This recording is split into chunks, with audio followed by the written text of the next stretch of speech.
今回そのスト6で、ボタンが増えるとか、なんかその辺の概要をやすさんに最初に説明してもらうといいのかなと思うんですけど。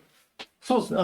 ストリートファイター6で、まあ、今言われてるのは、ボタンの配置設定が、まあ、11ボタン分できるっていう風に言われてて、まあ、この前実際カプコンで、この夏からストリートファイター6の SF、ストリートファイターのトーナメントのそのルールでは、そのヒットボックスの上下同時をしたとき、上じゃなくて今回ニュートリルしなさいっていうのがあったんですけど、ボタンに関しては特にその制限的なルールのあれは設けてなかったんで、それから考えるとゲームでその11ボタン設定できるんであれば、まあアケコンでももちろん11ボタン設定していいってことになるので。そうですよね。はい。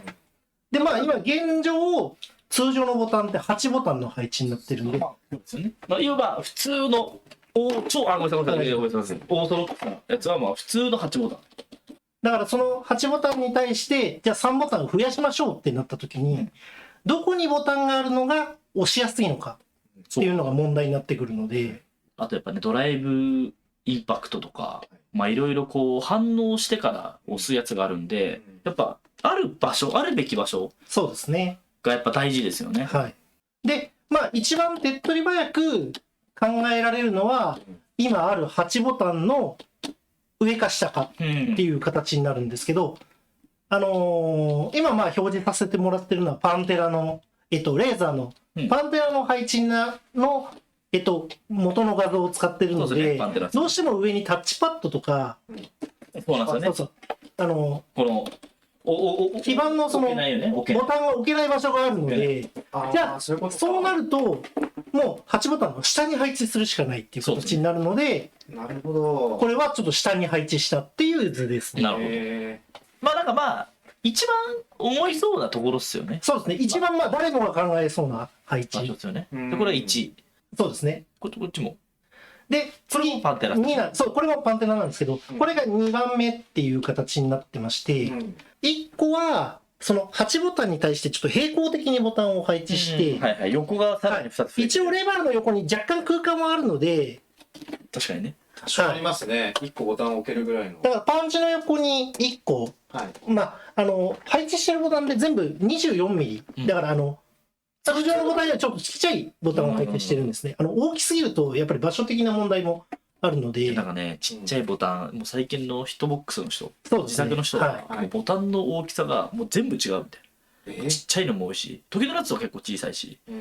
けどなんか、ジャンプは結構大きかったりとかも人によって違うし。通常のヒットボックスは、ジャンプボタン以外は、全て24ミリっていうちょっと一回りちっちゃいやつボタンで、ジャンプボタンだけ30ミリっていうよくある、これ30ミリ。そうです、これ30ミリのボタンを配置してるんですけど、ただ海外ではシオケンスター配列っていうのがあって、シオケンスター、何点度問題ですか？十字キーだから下と左と右はヒットボックスと同じで、24ミリなんですけど、上ボタンとあと攻撃ボタンは全て30ミリっていう、そういった配列もあります。それはその人がやり始めた人の名前なのかちょっと分かんないんですけど、まあ通常その攻撃ボタンを30ミリにしたタイプのヒットボックスの配列のことをシオケンスター配列ってまあ海外では言われてます。本当にそのなんだろう、PPP と KKK の元々のそのボタンの位置のさらに右ってことになると、小指とかじゃないと押せないんじゃないかっていう感じになって、多分これはね現実的じゃないと思ってます。そうなんですね。で3はちょっとそのさっきの並列からボタンの位置をちょっとずらして、これはなんか奇抜ですね。まあ一番横まで行き過ぎるとちょっと押しづらいから、そのPPP、KKK の上下に小指をこうするってことですよね。そうですね、はい。ボタンの大きさなんてもういくらでも変えれます別に。そうですね。やっぱ増えてるっていうプラスが低い気がする。はいはい。その指をやっぱかけてるのがやっぱ大事だと思うんですよね。それで見るとやっぱ相当かけにくいのかなっていう。いやもう俺の手が小さいっていうのがでかいかもしれないです。俺パップミュージック結構きつかったんですよ。ああ、なるほど。俺音ゲーなんでもやったんですけど、はいめっちゃきつくて、手が小さいからだったんですよ。逆に言うと、いや、弱中強とかあるかもしれないですよね。弱中強。はい。ここが弱ですか？ああ、なるほど。弱中強、弱中強。右側にこう通常の攻撃ボタンの配置を寄せるってことで、です。こっちにはいはいはい。同時押しボタンを。入れるとかあっていうのもあるかもしれないですね。そうすると、こう、やりやすいですよね。確かに確かに。ドライブインパクトをこの 1P のところに置いちゃうとか。それはいはいまあ、バンってすぐ押せるとかあるかもしれないんで。確かにそうすれば、ここら辺の上下配置とかはかなり、そうですよねかなり押しやす押しくやすくなるんで。なるかと思いますね。じゃあこれ最後は、やすさんじゃなくて、そうですね。パッドって十字キーとアナログのジョイスティックがうん、ありあるじゃないですか。ますよね。どっちでも移動ってできますよね。これに、要するに、アナログスティックをつける。ここにつけるってことですよね。そういうことですそ。れは簡単なんですか？既存のアケコンだとちょっと難しいんですけど、自作アケコンならできます。もう一から全部作ったらいけるみたいそうですね。はい。アフガンコンとかだったらいける。そういうことですね。な。実際アフガンさんも実験的にこういうのを配置したやつを作ってアナログスティックってどんな利点があるんですか？俺わかんないですけど、そのある利点が。普通のレバーと移動を、共存してくれるんで、左を倒し、言うなれば防御をしつつ、例えば、アナログで前を入れるってことができるんですね。うん。で、ストリートファイターのその仕様でいけば、左と右同時に押したらニュートラルになるわけですから、うん。一瞬だから防御が切れる。うんで、もう一回それを離せば、左入れてる状態からもう一回ニュートラルになってまた左っていう形になるので、左を2回入れてる形になるので、バックステップみたいな。おお。これってボタンなんですか？それとも、こうずらすやつなんですか？ボタンじゃなくて、もうレバー的な扱いになるので、レバーを2個使ってるような感じになる。ただ、このアナログのやつって、プレイステーションのコントローラーとかについてる、ちょっとちっちゃい、動くやつ。親指でグリグリするような形になるので、だから、この、配置的に、親指が来る場所に。押すっていうよりは、こう、横に引っ張るっていうかなんかそういう。そうですね。ちょっと弾くような感じの使い方になるんです。感じですね。だから、これを、アナログのやつをつけることで、レバーでも、ちょっとヒットボックスっぽい使い方がそうですよね。できるようになる。だってガードしながらアナログを逆方向に、ガード方向と逆の方向に入れればステップが出るってことですか？そうですね。一旦ニュートラルになるわけですから、それで。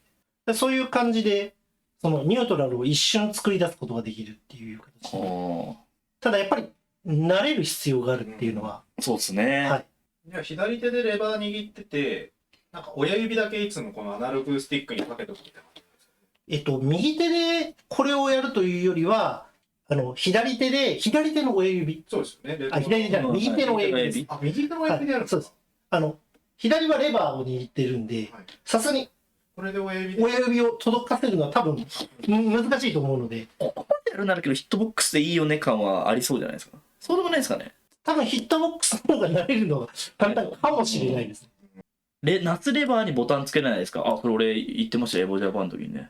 そう。もうレバーにボタンをつけて、上に1個ボタン。まず最初の問題は、力余って押しちゃうんじゃないかっていう問題。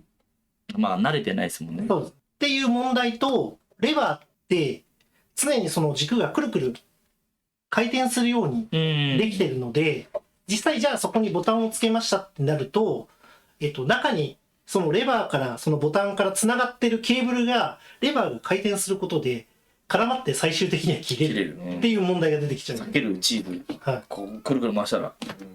あとね、また戻るんですけど、これ俺できないんですよ。これダメなんですね。これね、レバーの持ち方あるんですけど、こう立ってる人いるんですけど、俺結構こう置いちゃう派なんですよ。押しちゃうんだ。なるほど。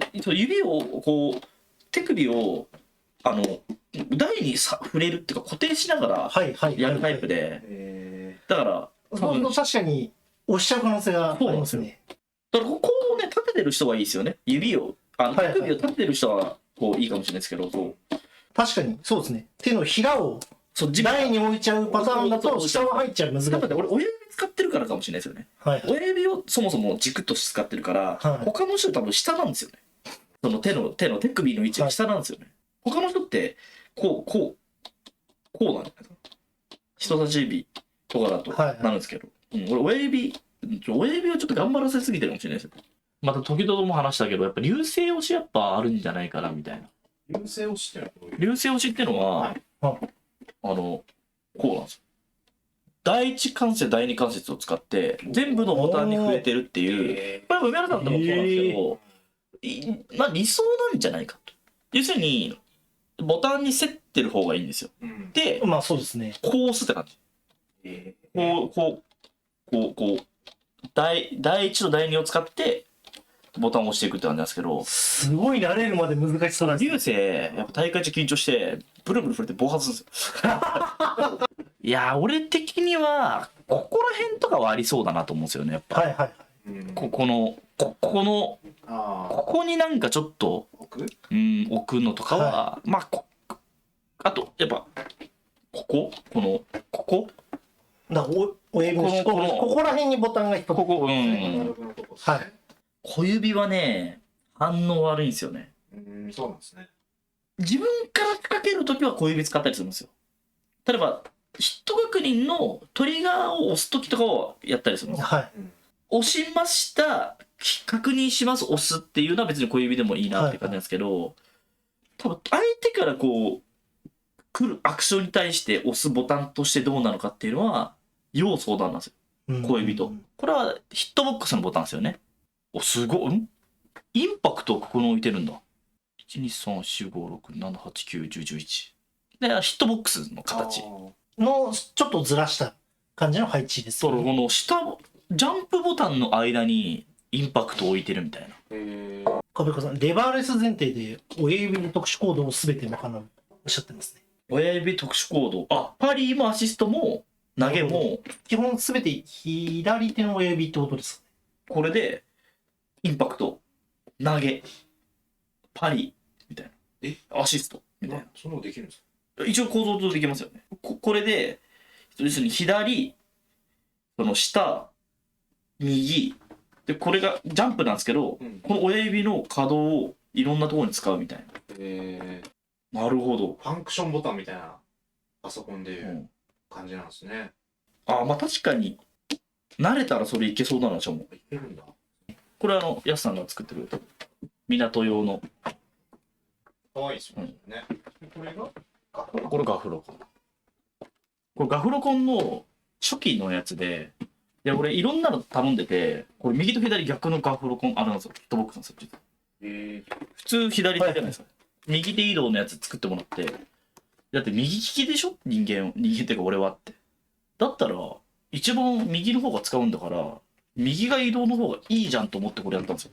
キーボードファイターだとそういう形になります。だって右利きだから右の方が使うんですよ。だから慣れてるからこっちの方がいいやと思ってガフロニーに俺は2つ用意してもらってやったんですよ。めっちゃやりにくかったです。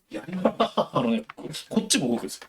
移動しようとすると両方とも動くんですよ。慣れたらいいかもしれないですけど、俺結構やってもうすぐこう連動するからペロペロペロってもうダメだっつってやめました。まあこういうね、見えないところで結構みんないろいろやってるっていう感じですよ。そうなんですね。